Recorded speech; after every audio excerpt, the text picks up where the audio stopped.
présence réelle dans le Saint-Sacrement, ici et maintenant au milieu de nous. Merci pour ta présence qui guérit, ta présence qui réconforte, ta présence qui libère, qui restaure, ta présence qui sauve. Toi, Jésus, Dieu, sauve l'Emmanuel avec nous. Nous confions à ta miséricorde les couples en difficulté, les familles en difficulté. Nous confions à ta miséricorde notre pays, le Sénégal, notre jeunesse. Nous confions à ta miséricorde chacun d'entre nous.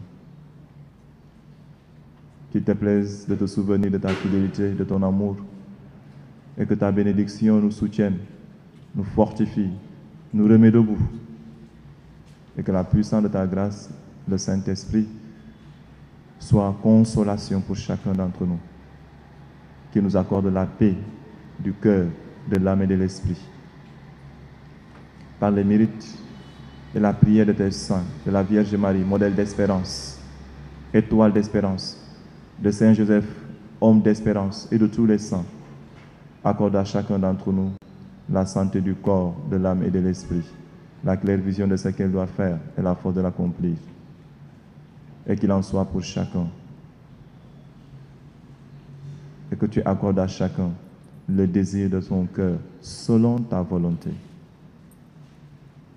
Notre Père, qui es aux cieux, que ton nom soit sanctifié, que ton règne vienne, que ta volonté soit faite sur la terre comme au ciel. Donne-nous aujourd'hui notre pain de ce jour. Pardonne-nous nos offenses, comme nous pardonnons aussi à ceux qui nous ont offensés, et ne nous laisse pas entrer en tentation, mais délivre-nous du mal. Amen. Car c'est à toi qu'appartiennent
au nom du Père et du Fils et du Saint-Esprit. Le Seigneur soit avec vous. Bien, mes frères et sœurs, nous sommes dans la deuxième semaine du temps de Carême, alors le troisième vendredi de Carême.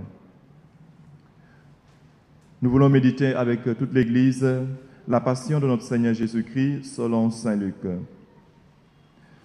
Alors disposons-nous et préparons-nous à cette méditation pour laisser la parole de Dieu, encore une fois, nous interpeller, nous visiter, nous faire du bien.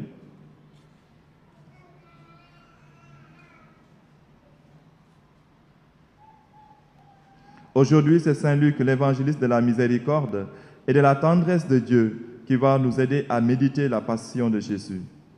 Plus que les autres, il insiste sur la bonté de Jésus, qui pardonne à ses bourreaux et promet le paradis aux bandits qui regrettent son péché. Au cours de cette passion, reconnaissons notre propre péché et laissons-nous réconcilier avec Dieu par le Christ, notre Sauveur. Première station, l'agonie de Jésus. Nous t'adorons, ô Christ, nous te bénissons.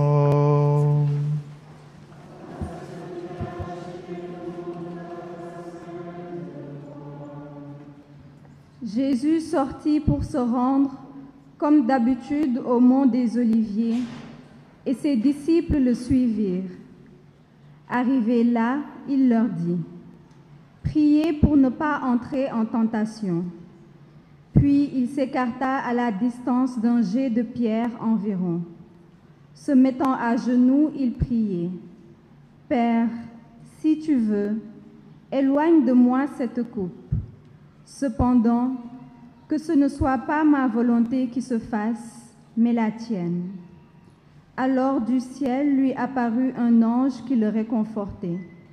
Dans l'angoisse, Jésus priait avec plus d'insistance, et sa sueur devint comme des gouttes de sang qui tombaient jusqu'à terre. Après cette prière, Jésus se leva et rejoignit ses disciples qu'il trouva endormis à force de tristesse. Il leur dit, « Pourquoi dormez-vous? Levez-vous et priez pour ne pas entrer en tentation. » Dans l'angoisse, Jésus priait avec beaucoup plus d'insistance. Bien, frères et sœurs, les épreuves sont lieux d'apprentissage de l'espérance, disait Pape Benoît XVI. Puissions-nous alors, à travers les épreuves, par le moins des épreuves que nous traversons, prier davantage, nous fortifier dans la prière. Disons ensemble, Notre Père, qui es aux cieux, que ton nom soit sanctifié, que ton règne vienne, que ta volonté soit faite sur la terre comme au ciel. Donne-nous aujourd'hui notre pain de ce jour. Pardonne-nous nos offenses, comme nous pardonnons aussi à ceux qui nous ont offensés, et ne nous laisse pas entrer en tentation, mais délivre-nous du mal. Amen. Prends pitié de nous, Seigneur.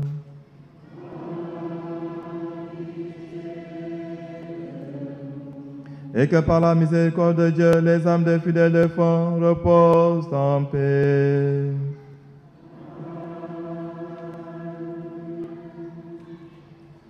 Deuxième station, l'arrestation de Jésus.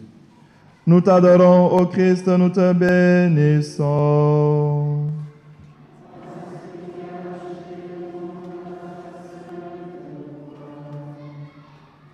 Il parlait encore quand parut une foule de gens. Le nommé Judas, l'un des 12, marchait à leur tête. Il s'approcha de Jésus pour l'embrasser. Jésus lui dit, « Judas, c'est par un baiser que tu livres le Fils de l'homme. » Voyant ce qui allait se passer, ceux qui entouraient Jésus lui dirent, « Seigneur, faut-il frapper avec l'épée ?» L'un d'eux frappa le serviteur du grand prêtre et lui trancha l'oreille droite. Jésus répondit, « Laissez donc faire. » Et, touchant l'oreille de l'homme, il le guérit. Jésus dit alors à ceux qui étaient venus l'arrêter, « Chefs des prêtres, officiers de la garde du temple et anciens, suis-je donc un bandit pour que vous soyez venus avec des épées et des bâtons? Chaque jour, j'étais avec vous dans le temple et vous ne m'avez pas arrêté. Mais c'est maintenant votre heure, c'est la domination des ténèbres. » Au milieu des ténèbres et de l'épreuve, Jésus ne cesse pas de faire et de continuer à faire du bien. Il guérit. Puissions-nous nous aussi, à sa suite, ne jamais nous fatiguer de faire du bien, même dans les moments difficiles. Notre Père, qui es aux cieux, que ton nom soit sanctifié, que ton règne vienne, que ta volonté soit faite sur la terre comme au ciel. Donne-nous aujourd'hui notre pain de ce jour. Pardonne-nous nos offenses, comme nous pardonnons aussi à ceux qui nous ont offensés, et ne nous laisse pas entrer en tentation, mais délivre-nous du mal. Amen. Prends pitié de nous, Seigneur.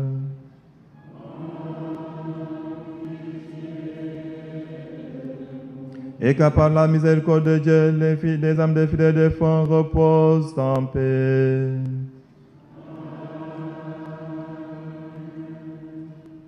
Troisième station, les reniements de Pierre. Nous t'adorons, ô Christ, nous te bénissons.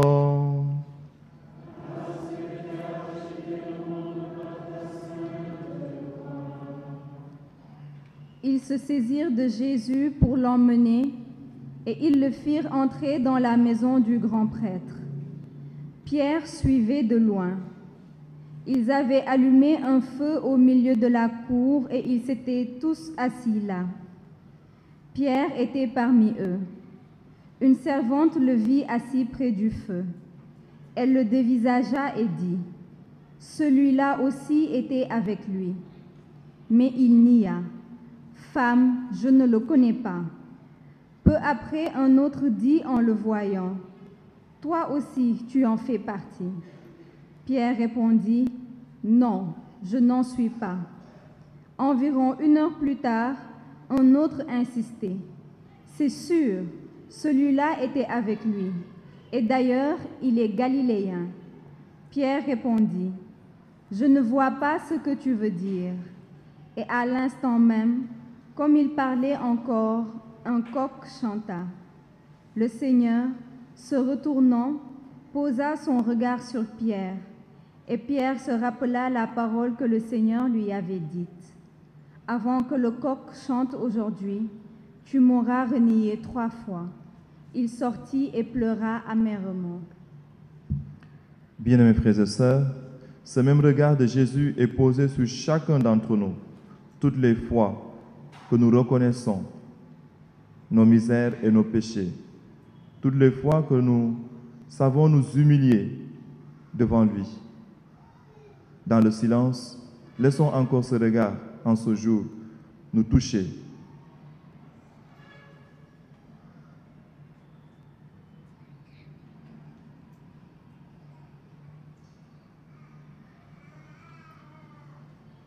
Prends pitié de nous, Seigneur.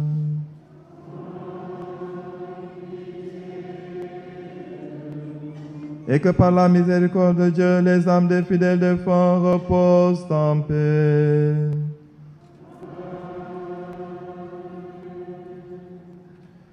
Quatrième station, le jugement de Jésus. Nous t'adorons, ô Christ, nous te bénissons.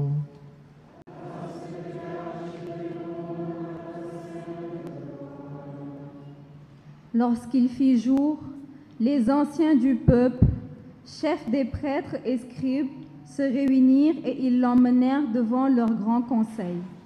Ils lui dirent, « Si tu es le Messie, dis-le-nous. » Il leur répondit, « Si je vous le dis, vous ne me croirez pas. Et si je vous interroge, vous ne me répondrez pas. Mais désormais, le Fils de l'homme sera assis à la droite du Dieu Tout-Puissant. » Tous lui dirent alors, « Tu es donc le Fils de Dieu ?» Il leur répondit, « C'est vous qui dites que je le suis. » Ils dirent alors, « Pourquoi nous faut-il encore un témoignage? Nous-mêmes, nous l'avons entendu de sa bouche. » Ils se levèrent tous ensemble et l'emmenèrent chez Pilate. Professons notre foi. Oui, Seigneur, nous croyons. Fais grandir en nous la foi. Oui, Seigneur, nous croyons. Fais grandir en nous la foi. Prends pitié de nous, Seigneur.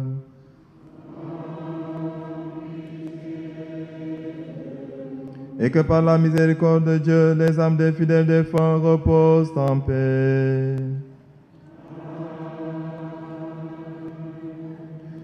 Cinquième station, Jésus devant Pilate. Nous t'adorons, ô Christ, nous te bénissons.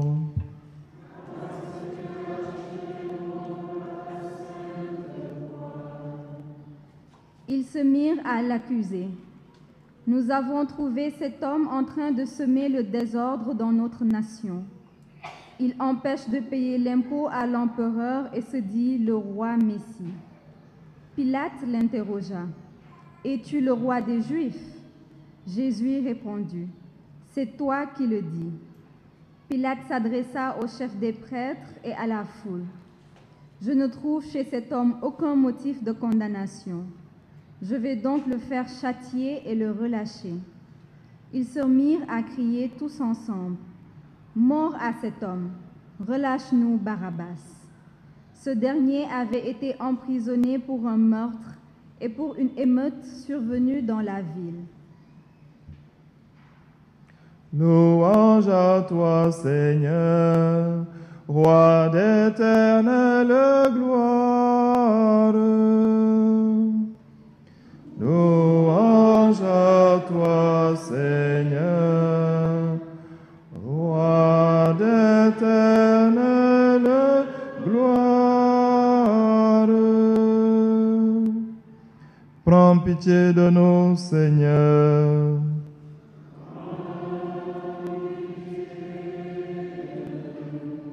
Et que par la miséricorde de Dieu, les âmes des fidèles défunts reposent en paix.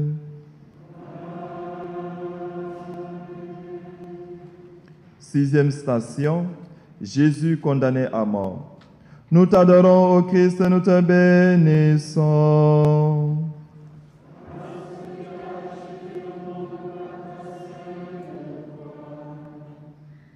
Pilate, dans son désir de relâcher Jésus, leur adressa de nouveau la parole. Mais ils criaient « Crucifie-le, crucifie-le » Pour la troisième fois, il leur dit « Quel mal a donc fait cet homme? Je n'ai trouvé en lui aucun motif de condamnation à mort. Je vais donc le faire châtier puis le relâcher. » Mais eux insistaient à grands cris, réclamant qu'il soit crucifié. Et leurs cris s'amplifiaient.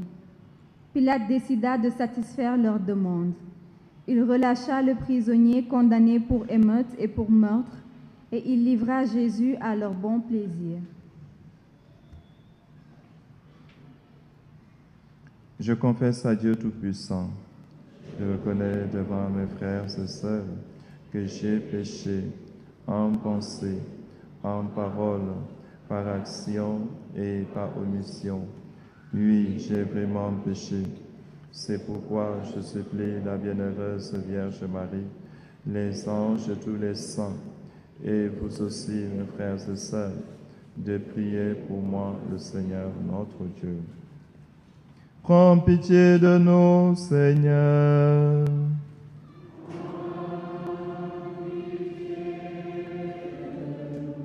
Et que par la miséricorde de Dieu, les âmes des fidèles défunts reposent en paix.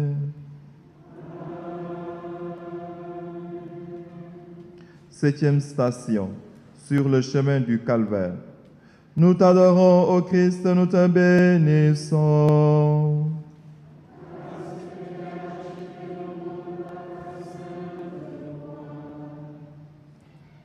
Pendant qu'ils l'emmenaient, ils prirent un certain Simon de Cyrène qui revenait des champs, et ils le chargèrent de la croix pour qu'il la porte derrière Jésus. Le peuple en grande foule le suivait, ainsi que des femmes qui se frappaient la poitrine et se lamentaient sur Jésus. Il se retourna et leur dit, « Femmes de Jérusalem, ne pleurez pas sur moi, pleurez sur vous-même et sur vos enfants. Car si l'on traite ainsi l'arbre vert, que deviendra l'arbre sec? »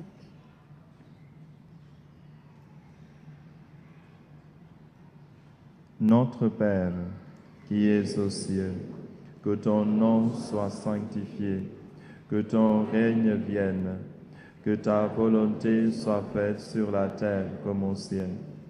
Donne-nous aujourd'hui notre pain de ce jour. Pardonne-nous nos offenses, comme nous pardonnons aussi à ceux qui nous ont offensés, et ne nous laisse pas entrer en tentation, mais délivre-nous du mal. Amen. Prends pitié de nous, Seigneur.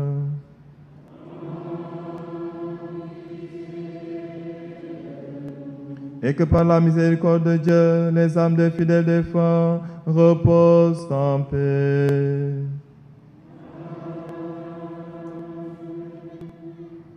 Huitième station. Jésus est crucifié. Nous t'adorons, ô Christ, nous te bénissons.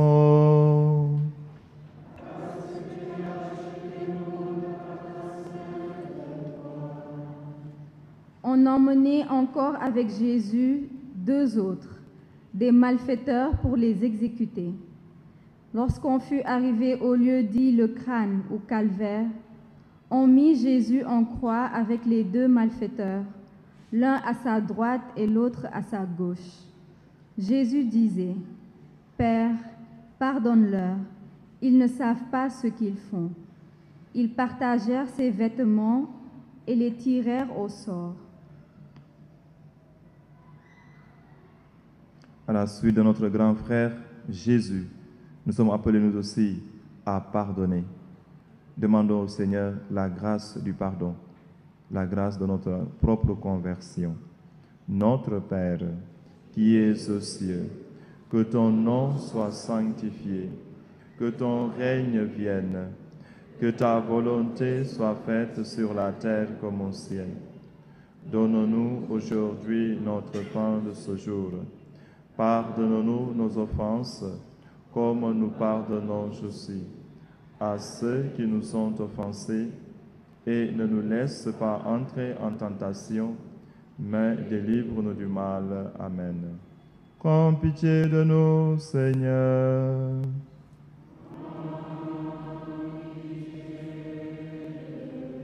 Et que par la miséricorde de Dieu, les âmes des fidèles défunts reposent en paix. Neuvième station. Jésus en croix. Nous t'adorons, ô Christ, nous te bénissons.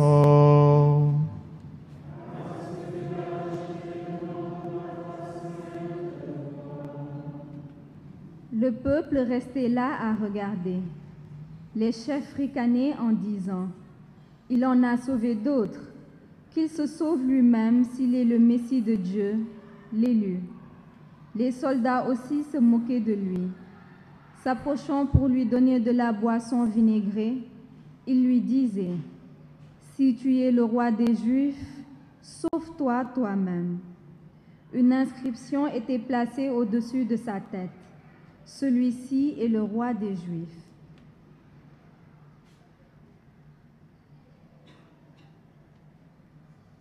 Seigneur Jésus, envoyé par le Père pour guérir et sauver tous les hommes, prends pitié de nous.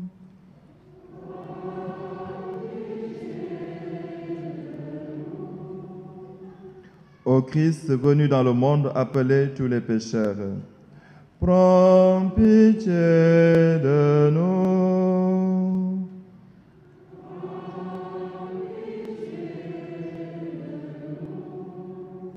Seigneur, élevé dans la gloire du Père, où tu intercèdes pour nous, prends pitié de nous.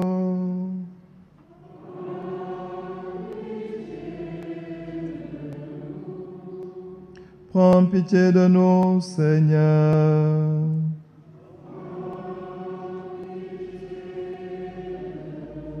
Et que par la miséricorde de Dieu, les âmes des fidèles défunts reposent en paix.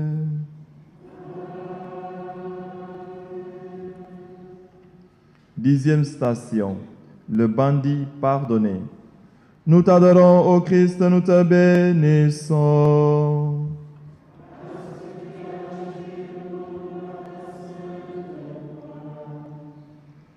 L'un des malfaiteurs suspendus à la croix l'injuriait. « N'es-tu pas le Messie ? Sauve-toi toi-même et nous avec. » Mais l'autre lui fit de vifs reproches. « Tu n'as donc aucune crainte de Dieu. Tu es pourtant en condamné toi aussi. Et puis, pour nous c'est juste. Après ce que nous avons fait, Nous avons ce que nous méritons. Mais lui, il n'a rien fait de mal. Et il disait, Jésus, souviens-toi de moi quand tu viendras inaugurer ton règne. Jésus lui répondit, Amen, je te le déclare, aujourd'hui, avec moi, tu seras dans le paradis. Dieu notre Père, nous qui sommes pécheurs, nous mettons notre espérance en ta miséricorde inépuisable. Écoute notre prière, accueille-nous dans le royaume de ton Fils, sans nous juger sur les mérites, mais en accordant largement ton pardon. Nous te le demandons par Jésus, ton Fils, notre Seigneur. Prends pitié de nous, Seigneur.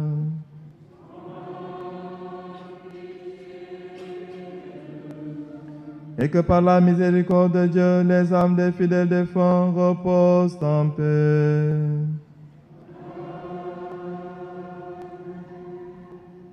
Onzième station, la mort de Jésus.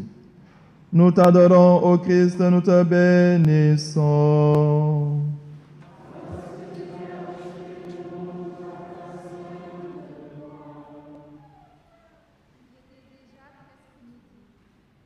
L'obscurité se fit dans tout le pays jusqu'à 3 heures, car le soleil s'était caché. Le rideau du temple se déchira par le milieu. Alors Jésus poussa un grand cri. « Père, entre tes mains je remets mon esprit. » Et après avoir dit cela, il expira. Dans le silence, nous contemplons Jésus qui donne sa vie.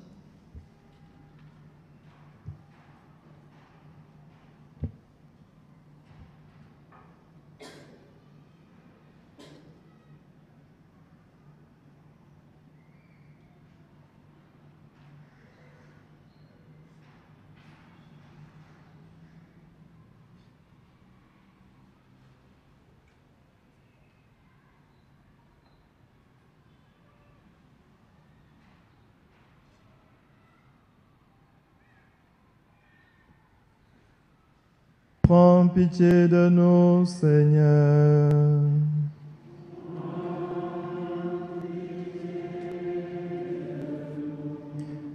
Et que par la miséricorde de Dieu, les âmes des fidèles défunts reposent en paix.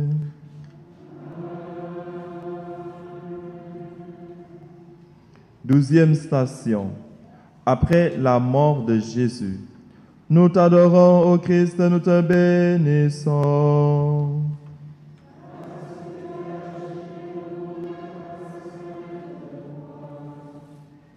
À la vue de ce qui s'était passé, le centurion rendait grâce à Dieu. Sûrement, cet homme, c'était injuste. Et tous les gens qui s'étaient rassemblés pour ce spectacle, voyant ce qui était arrivé, sont retournés en se frappant la poitrine. Tous ses amis se tenaient à distance, ainsi que les femmes qui le suivaient depuis la Galilée et qui regardaient.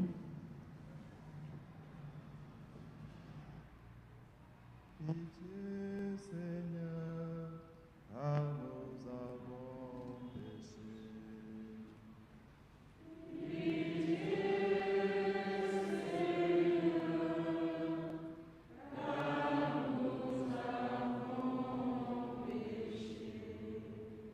Prends pitié de nous, Seigneur.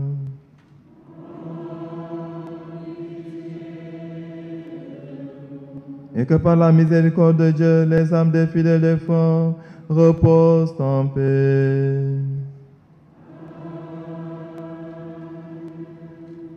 Treizième station. Jésus est mis au tombeau. Nous t'adorons, ô Christ, nous te bénissons.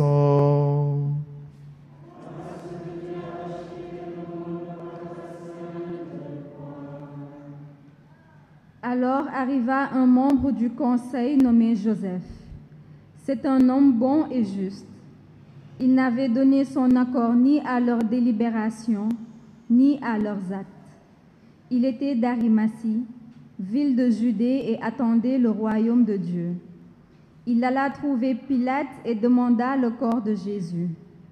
Puis il le descendit de la croix, l'enveloppa dans un linceul et le mit dans un sépulcre taillé dans le roc, où personne encore n'avait été déposé.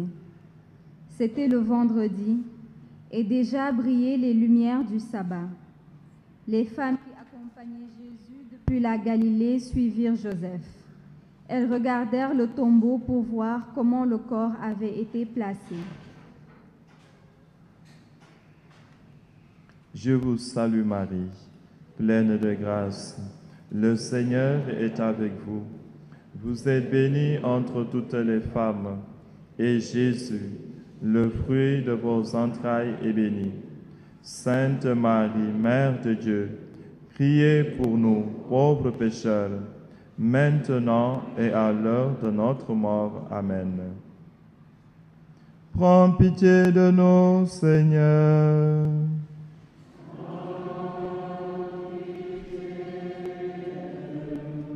Et que par la miséricorde de Dieu, les âmes des fidèles défunts reposent en paix.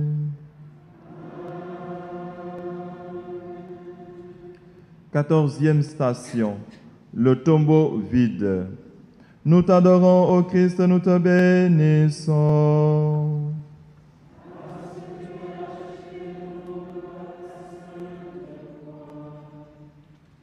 Le premier jour de la semaine, de grand matin, les femmes se rendirent au sépulcre, portant les aromates qu'elles avaient préparés.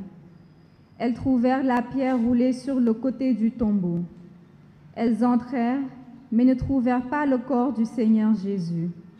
Elles ne savaient que penser, lorsque deux hommes se présentèrent à elles, avec un vêtement éblouissant. Saisies de crainte, elles baissaient le visage vers le sol. Ils leur dirent: « Pourquoi cherchez-vous le vivant parmi les morts? Il n'est pas ici, il est ressuscité. » Proclamons le mystère de la foi. Gloire à toi qui étais mort, gloire à toi qui es vivant. Notre Sauveur et notre Dieu, viens Seigneur Jésus. Gloire à toi qui étais mort, gloire à toi qui es vivant, notre Sauveur et notre Dieu. Viens Seigneur Jésus. Prends pitié de nous, Seigneur.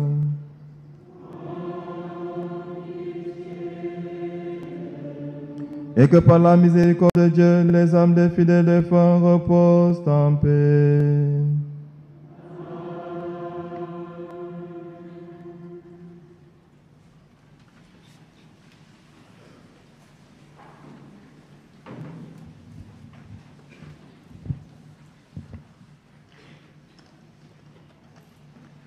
Nous faisons en même temps la quête. Bien-aimés frères et sœurs, comme de coutume et comme vous le savez, le temps de carême est un temps de grâce par excellence. Et c'est un temps privilégié durant lequel nous aussi, nous voulons nous aider les uns les autres pour approfondir un aspect de notre foi.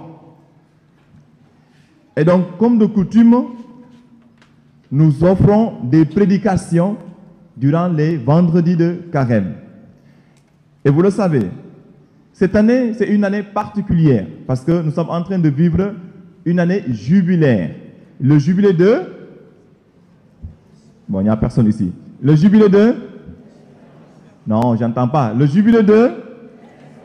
Voilà, le jubilé de l'espérance. Et voilà la raison pour laquelle les thèmes de réflexion, de méditation, portent précisément sur l'espérance. Aujourd'hui, il nous est proposé comme méditation de parler de Marie, modèle et étoile d'espérance. J'ai envie de vous poser la question. Qu'est-ce que l'espérance? Bon, je pense qu'on en avait parlé le vendredi dernier.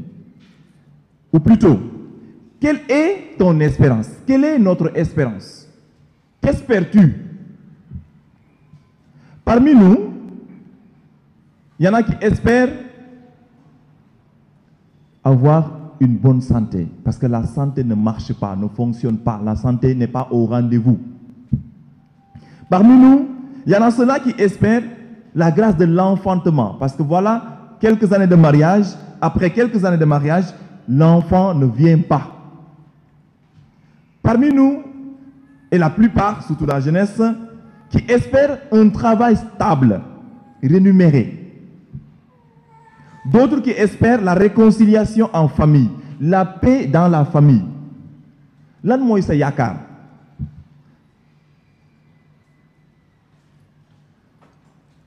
Un grand auteur, Cantalamessa, l'ancien prédicateur du Vatican, dit ceci, que c'est l'espérance qui fait vivre. Et c'est la vérité. Sans espérance, il n'y a plus de vie. Sans espérance, on est mort. Et voilà pourquoi une des raisons d'être de la vie liturgique, de la foi chrétienne, ou mieux, un des fondements de la foi chrétienne, c'est précisément l'espérance. L'espérance qui nous fait vivre. Alors, aujourd'hui, nous voulons, au-delà des définitions et des concepts, prendre Marie comme modèle d'espérance, Marie comme femme, modèle d'espérance, étoile d'espérance. Pourquoi Marie nous est proposée comme modèle d'espérance? C'est simple, mes chers amis. Les gens, ils critiquent à vous, les catholiques, la vie. Pour la bonne et simple raison qu'elle est la première à croire et donc à espérer en Jésus-Christ. Le drame de notre monde, c'est que les gens pensent que le monde a commencé aujourd'hui. Donc les gens, ils ouvrent la Bible, ils lisent la Bible, ils ont une vision, voilà, Dieu m'a parlé. Et après, ils veulent mettre ce qu'on appelle table rasa. Tout balayer. Le monde n'a pas commencé avec nous. La foi chrétienne n'a pas commencé avec nous. Il nous faut avoir assez d'humilité, un peu d'humilité, pour reconnaître qu'il y a des gens qui ont cru avant nous, qui ont fait l'expérience, le pèlerinage de la foi sur la terre. Et que alors, puisque eux, ils l'ont fait, et ils nous ont laissé un héritage, on peut s'approprier leur héritage. Ils peuvent être pour nous des modèles. Voilà ce qu'est un modèle, une référence, quelqu'un à imiter. L'apôtre Paul écrit, soyez mes imitateurs. Autrement dit, que je sois pour vous un modèle. Marie, c'est notre modèle d'espérance, étoile d'espérance. Mais avant cela, je voudrais revenir un peu sur ce qu'est l'espérance. En premier point. En deuxième point, Marie, modèle d'espérance. Elle nous enseigne à croire et à espérer. Le cheminement de Marie dans l'espérance également. Et enfin, l'espérance quotidienne. Qu'est-ce que l'espérance?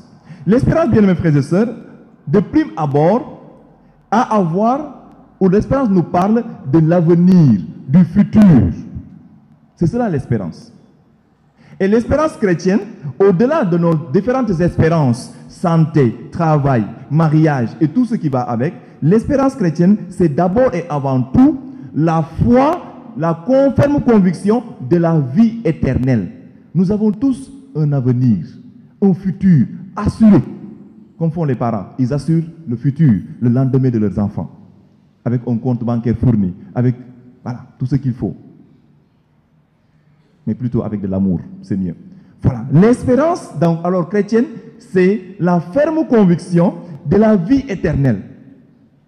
Alors notre espérance réside dans la résurrection de Jésus-Christ.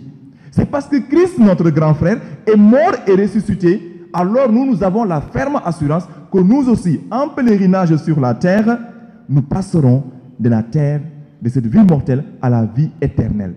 Et cette vie éternelle est déjà une réalité pour chacun d'entre nous par le baptême. Voilà le mystère du baptême. L'apôtre Paul dit que baptiser, c'est quoi? Être baptisé, c'est être immergé dans la mort et la résurrection de Jésus-Christ, notre grand frère. Et voilà pourquoi la mort pour nous les chrétiens, on n'a pas peur de la mort. Voilà pourquoi nous pouvons parler de la mort. Pas parce que nous avons peur, pas parce que la mort nous effraie, bon, ça effraie toujours, mais parce que quelqu'un est mort et il est ressuscité. La mort devient simplement un passage. C'est ce qu'on appelle la Pâque, passage. Voilà l'espérance chrétienne. Et donc, parce que Christ est vivant, Christ est avec nous, il a promis, je suis avec vous tous les jours jusqu'à la fin des temps, parce qu'il est avec nous, il nous accompagne dans notre histoire quotidienne, dans notre histoire familiale, communautaire, il nous accompagne dans notre humanité. Lui, vrai homme et vrai Dieu, alors nous pouvons nous aussi espérer non seulement la vie éternelle déjà acquise par le baptême, mais cette espérance qui s'actualise, qui commence ici et maintenant sur la terre. Et voilà alors les espérances personnelles que nous portons et communautaires, sociétales. L'espérance que ce pays-là change. L'espérance que notre jeunesse arrête de prendre la mer. Voilà l'espérance chrétienne. Marie, deuxième point. Marie, modèle d'espérance.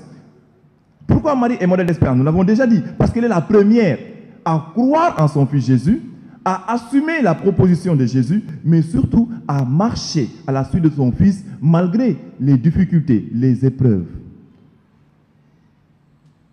Bien-aimés frères et sœurs, chacun d'entre nous est soumis à l'épreuve.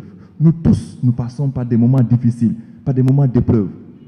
Les gens, parfois, quand la vie ne marche pas, quand c'est compliqué, ils disent « Ah, Dieu m'a abandonné, il m'a laissé, je ne le vois. » Il ne t'abandonne jamais. Jamais. L'épreuve n'est pas, ou plutôt, l'épreuve ne signifie pas absence de la présence de Dieu. L'épreuve ne veut pas dire que Dieu nous a abandonnés. Et voilà pourquoi Marie est modèle d'espérance. Dans quel sens? Parce qu'elle nous enseigne à croire et à espérer dans les difficultés. Parce qu'elle aussi, elle a fait ce cheminement. Les gens, parfois, ils pensent que c'est nous seuls qui souffrons. Quand on souffre, quelqu'un a dit, quand tu souffres, pense qu'il y a quelqu'un qui souffre plus que toi. Et Marie, alors, elle aussi, elle a souffert. Et voilà pourquoi elle peut nous enseigner à demeurer ferme dans l'espérance. Quel est le cheminement de Marie, bien mes frères et sœurs? 1. Depuis l'annonce de l'ange, par sa maternité. Voilà une jeune fille de 12 ans, 14 ans, approximativement, qui avait un rêve et un projet, comme chacun d'entre nous a un rêve ou un projet, comme dans ce pays on parle de projet. Projet de se marier, certainement, avec Joseph. Projet d'avoir des enfants, certainement. Projet d'avoir une vie épanouie, certainement. Et tout ce qui va avec. Et voilà, Dieu fait irruption dans son histoire. Et quand Dieu fait l'irruption, voilà Marie, elle obéit. La docilité de Marie, son fiat, oui, j'accepte ton projet. Bien mes frères et sœurs, quand nous parlons de Marie, parfois ça semble être extraordinaire, mais c'est la vie de chacun d'entre nous. Chaque fois que nous aussi, nos projets sont ébranlés par les événements de la vie, par les inattendus de la vie, par les imprévus de l'histoire, mais ébranlés par le projet divin, par le projet de Dieu, qu'elle accueille et qu'elle dit oui à son fils, en renonçant à sa propre volonté. Voilà Marie, ce qu'elle nous enseigne. Modèle d'espérance, que nous aussi, nous sachions accueillir la volonté du Père. Quelle est la volonté du Père? Manifestée et révélée en Jésus-Christ. C'est que nous aussi, nous sachions nous aimer les uns les autres. Que nous nous pardonnions. Combien de gens, et voilà ce temps de carême, le temps favorable pour la conversion, combien de gens, combien de frères et sœurs dans une même famille ne se parlent pas? Combien de mal nous faisons entre nous? Alors, l'espérance, c'est que nous entrions et que nous disions oui à la volonté de Dieu, à la parole du Seigneur, qui nous appelle à être à son service, à obéir à sa parole. Deuxième dimension de la Vierge Marie comme modèle d'espérance. Voilà, l'ange lui dit, tu enfanteras, tu mettras au monde un fils, on lui donnera le nom de Jésus, il sera grand, c'est lui qui va sauver son peuple. Waouh! Quel beau projet! Mais voilà, quelques années après, son fils, celui-là dont il est question, il est sur une croix. Faites attention, bien-aimés frères et sœurs. L'ange n'a jamais dit à la Vierge Marie que tu seras sur une croix parce que ton fils sera crucifié. Jamais. Elle ne le savait pas. Comme chacun d'entre nous, quand les imprévus arrivent. Mais elle était là, debout. Debout, dans le sens biblique, c'est d'être ferme dans l'espérance, dans la foi. Alors, deuxième modèle et enseignement de Marie. Est-ce que nous savons être debout et fermes dans la foi dans les difficultés, quand nous traversons des moments d'épreuve? Quelle tristesse parce qu'il n'y a pas d'enfants, parce qu'il n'y a pas de travail, parce que ceci, parce que cela. Les gens vont consulter marabouts, féticheurs, charlatans. Quelle tristesse quand aujourd'hui nous courons de pasteur en pasteur, de prédicateur, tel prophète vient. Jésus est là, présent, au milieu de nous, et nous dit simplement comme Marie, tiens-toi debout, attends, persévère dans la foi, prie, attends-toi à moi, parce que je fais encore des miracles, mais patience, persévérance, la fermeté dans la foi, donc dans l'espérance. Et voilà Marie qui voit son fils mourir sur la croix. Elle entre alors dans l'espérance chrétienne qui est de la résurrection de son fils. Et nous aussi, nous sommes appelés alors à marcher dans l'espérance parce que Christ est ressuscité. Elle croit fermement que son fils ressuscitera. Parce que ce que l'ange avait annoncé, certainement, cela s'accomplira. Voilà pourquoi elle passe de l'espérance juive à l'espérance chrétienne. Nous l'avons déjà dit, qui réside dans la résurrection. Bien, mes frères et sœurs, maintenant parlons de nous, de nos espérances quotidiennes, dans la vie quotidienne. L'espérance dans la vie quotidienne, bien, mes frères et sœurs, c'est d'abord nous rappeler que Dieu est encore capable de changer notre vie, notre situation, notre histoire, parce qu'il est le maître de l'histoire et du temps. L'espérance quotidienne, c'est nous rappeler que tout est encore possible, quel que soit ce que nous traversons, quelle que soit l'épreuve, la nature de l'épreuve, la dureté de l'épreuve. Dieu est capable. Voilà pourquoi le psalmiste déclare, avec Dieu, nous ferons des exploits, des merveilles. Mais pour cela, dit le psalmiste, espère le Seigneur, prends courage, sois fort, espère le Seigneur. Il faut de la patience et de la persévérance. Dans la prière, dans l'attente. C'est ce que l'apôtre Paul nous rappelle dans la lettre aux Romains. Espérer, c'est quoi? Espérer, c'est attendre ce que nous ne voyons pas. Et voilà la difficulté pour chacun d'entre nous. La patience. Sainte Thérèse de l'Enfant Jésus dit que la patience obtient tout. Et tout l'enjeu de la foi, de l'espérance, ce jour-là, la patience dans les épreuves. Sommes-nous prêts à patienter dans les épreuves? À accepter comme Jésus de passer par le vendredi de la croix, de la passion, et d'attendre un samedi de silence, et la résurrection vient le dimanche. Et comme j'aime à taquiner les jeunes, notre grand problème aujourd'hui, notre jeunesse, cette génération TikTok, Instagram, comme je les appelle, c'est que voilà, nous sommes une génération d'Internet. Malheureusement, Internet ne nous aide pas. Parce que Internet, tu fais clic, ça répond. La vie ne marche pas comme ça. La vie, c'est un processus. La vie se construit graduellement. La vie, c'est un chemin. La patience. Le courage de patienter. Le courage d'espérer. Le courage de s'attendre au Seigneur. Olof Ndiaye nee na lu jot yomb. Lu dul yàlla nen la. On n'a pas besoin de courir à gauche et à droite. Lu dul yàlla nen la. Parce qu'il est au contrôle de notre histoire. C'est vrai, parfois c'est compliqué, c'est difficile. Mais Jésus est là, parce qu'il l'a promis, je suis avec vous tous les jours, jusqu'à la fin des temps. Et Jésus nous dit, même vos cheveux sont comptés. Imaginez-vous, qui peut compter ça? Juste pour dire que Dieu, notre Père, il a entre ses mains notre histoire.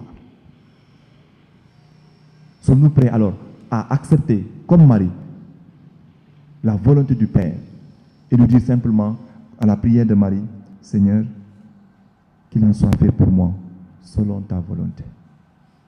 Voilà la prière de Marie. Voilà la prière qui doit être la nôtre durant ce temps, cette année jubilaire d'espérance. Seigneur, je sais que tu es au contrôle. Qu'il en soit pour moi selon ta volonté. Voilà le cri de Jésus. Dans son agonie, dans l'angoisse, il dit, Père, entre tes mains, je remets mon esprit. Sommes-nous prêts à dire, Père, entre tes mains encore, je remets cette situation, le travail qui ne vient pas, l'enfant qui ne vient pas, la santé qui ne vient pas, la famille qui n'est pas réunie. Père, entre tes mains.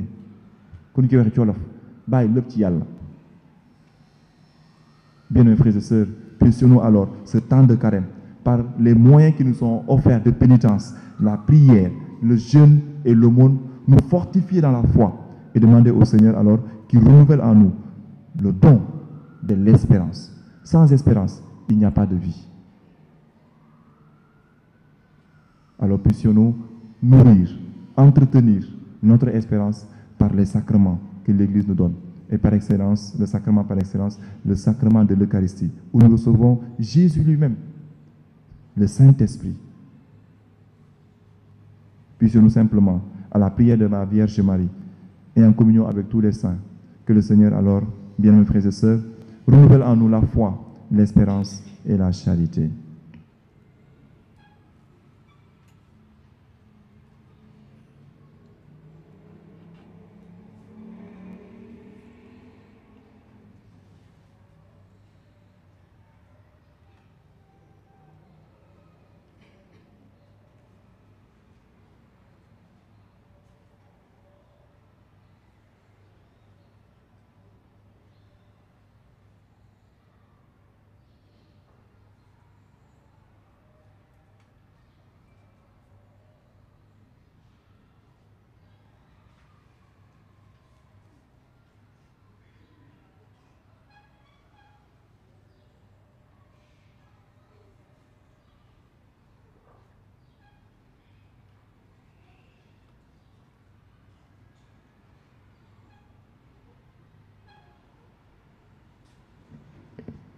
Bien-aimés frères et sœurs, avant la bénédiction, juste rappeler qu'il y a encore les enveloppes de deniers de culte au fond de l'église.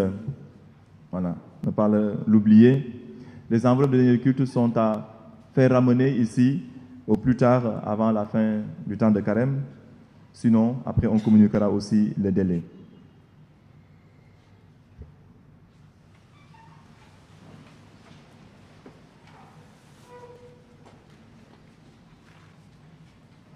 Nous nous confions à l'intercession alors de notre Mère, la Vierge Marie, modèle, étoile d'espérance. Nous lui confions nos familles, tous les couples en difficulté.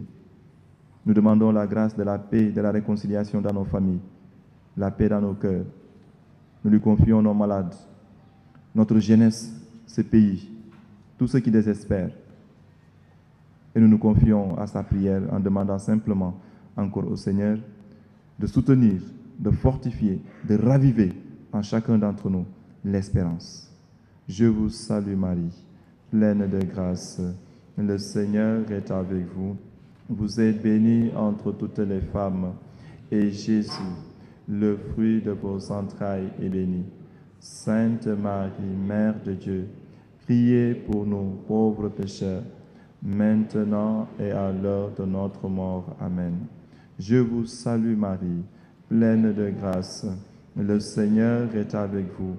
Vous êtes bénie entre toutes les femmes, et Jésus, le fruit de vos entrailles, est béni.